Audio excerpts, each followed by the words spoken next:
So that was a little punk rock for us. So, do you remember that song? I do. Okay. Did you listen to it growing up? I wouldn't say that I had purchased any albums, but I did hear it on the radio. Okay. Would you like to introduce yourself? Well, I'm your father. Hi, Dad. All right, so during this interview, we're just going to talk a little bit about punk rock and the culture and history during the late 20th century. Sound good? Well, it's your assignment. Okay. First question I have for you is, what do you remember about the popular culture of the late 20th century? So, I was born in the 60s, so I don't remember a whole lot about the 60s. The 70s, I was growing up. I remember the post-Vietnam War, which changed a lot of people's beliefs and did a lot to do with anti-draft movements and people basically being shown on television on the nightly news in atrocities that were happening. It was a guerrilla warfare. It was very, very difficult to watch on television and to see the different things that were happening over there in close hand-to-hand support combat. And it was on the news, and it had a big influence on the people back then in the 1970s. And when the war came to the end in the early 70s, I think there was a lot of that resentment towards what was going on over in the Vietnam era. So I think that was something that really changed popular culture in the 70s. Of course, we had the disco in the 70s, which was kind of a very carefree lifestyle. People went out, they went to these discos. They were introduced to different types of drugs, things like that. Big discos in New York City, and I remember even in high school, I remember having disco music at our dances. It was a different time, but it was a very carefree time, I think, where people just kind of enjoyed themselves, and there wasn't a lot of big major issues going with that. Then moving on to the 80s, and that was the end of the Cold War in 1989, and I think the 80s were pretty good times. Once again, it was a kind of a freewheeling type society. People had a lot of fun going out. There wasn't a lot of things to worry about. You didn't have the problems you have today with the violence that goes on at group gatherings. And I think the 80s were great times. And the Cold War came to an end, and that changed the way people thought when they basically took the wall down in 1989 in Berlin, and the Union of Soviet Socialist Republic came to an end. You had these different states that arose, and then the former states. And then bottom line is, you had a lot of immigration, which changed a lot of our culture into the United States. And then the 90s were pretty good times, if I remember correctly. And I do remember the 90s once again. It was a very freewheeling time with not a whole lot of things to worry about that we have today to worry about as far as our safety and security. And that takes us up to the 2000s. So, how was your youth culture different from today?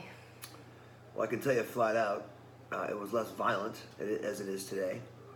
The one thing that I do remember the most about the difference between the society is we didn't have the internet, which you all have today. So I think that changes a lot. Your access to information, social media. I mean, you think about kids today with devices in their hands. You yourself know, and Christopher, that you don't go very far without your device. And it's a very, very, it's like a lifeline almost to some people. I personally thought it was a great thing when we first got the capabilities to text and we had cellular phones, because I remember the days I didn't have cellular phones or texting capabilities. Now, I dread it. You never leave work. You're always at work 24 hours a day. But getting back to the differences between society, we didn't have all those gadgets. We didn't have all those things that you have today. Now, whether we were better off then or better off now, who knows?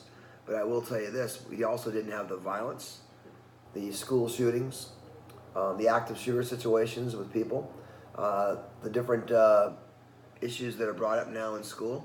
The biggest thing for us growing up was if you got caught chewing gum, then you'd go to detention. And that would be a major thing. Now it's trying to survive a shooting in a school. It's a lot different than when I was growing up. So, what do you specifically remember about punk rock? What bands did you listen to? So I remember it was loud. I remember that I could never tell when one song changed to the next song. I had to listen very closly. I actually had the opportunity to see the Ramones in concert when I was a police officer in the state of New Hampshire back in I would say it was probably in the mid 80s. And I watched the Ramones, and then all of a sudden I watched a bunch of kids running into each other. They called it slam dancing. And then I remember having to give emergency medicine to one of the individuals and make sure that two people got escorted out of there via ambulance to get stitches for being hurt from running into each other with their heads. It was loud music. They were expressing themselves, shouting. Of course, then you had the Clash, because I actually liked the Clash, combat rock. And that was kind of a takeoff on that. You had the Sex Pistols, and I was never really a big follower of punk rock.